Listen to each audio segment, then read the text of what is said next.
Hello guys, welcome back to my channel. তোমরা সবাই কেমন আছো? আশা করি সবাই ভালো আছো, সুস্থ আছো। তো আজকে ডাল সবজি করব বলে সবজির জমি থেকে কিছু সবজি নিয়ে এসেছি।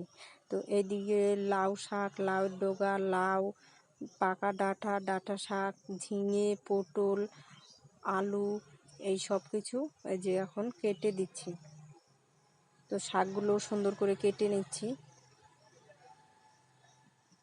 এইভাবেই সব সবজি এক এক করে কেটে দিয়ে দিব। এই যে ডাঁটা শাকগুলোও কেটে নিচ্ছি। আর বাড়ির সবজি হয়েছে অনেক রকমের, তাই আজকে ভাবছি যে একটি ডাল সবজির রেসিপি করে বন্ধুদের সাথে শেয়ার করি। তো এইদিকে দেখো লাউ খুব সুন্দর হয়েছে। তো আমার এদিকে লাউ কাটাও শুরু করে দিয়েছে, এই যে দেখো।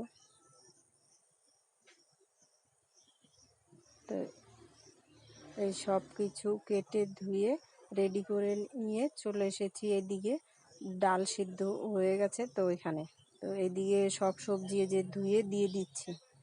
তো দেওয়া হয়ে গেছে, এখন ঢেকে দিলাম, একটু ঢাকা না দিয়ে দিলে তাড়াতাড়ি সিদ্ধ হয়ে যাবে। তো এইদিকে দেখো এই যে কি সুন্দর সিদ্ধ হয়েছে। তার মধ্যে এখন শাক দিয়ে দিচ্ছি। আর এই শাকের মধ্যে একটু নুন দিয়ে দিচ্ছি, তাহলে নুন দিলে তাড়াতাড়ি সিদ্ধ হবে, ভালো হবে। তো এইদিকে একটু নাড়াচাড়া দিয়ে আবার একটু ঢাকনা দিয়ে দিব, তাহলে শাকগুলো তাড়াতাড়ি সিদ্ধ হয়ে যাবে। আর যত তাড়াতাড়ি শাক সিদ্ধ হবে তো অত সুন্দর হবে, কালো মিচমিচ করবে দেখতে। আর এদিকে একটু হলুদ দিয়ে দিয়েছি, আর একটু নাড়াচাড়া দিয়ে দিলাম। তো এইদিকে দেখো কি সুন্দর খিচুড়ি হয়েছে।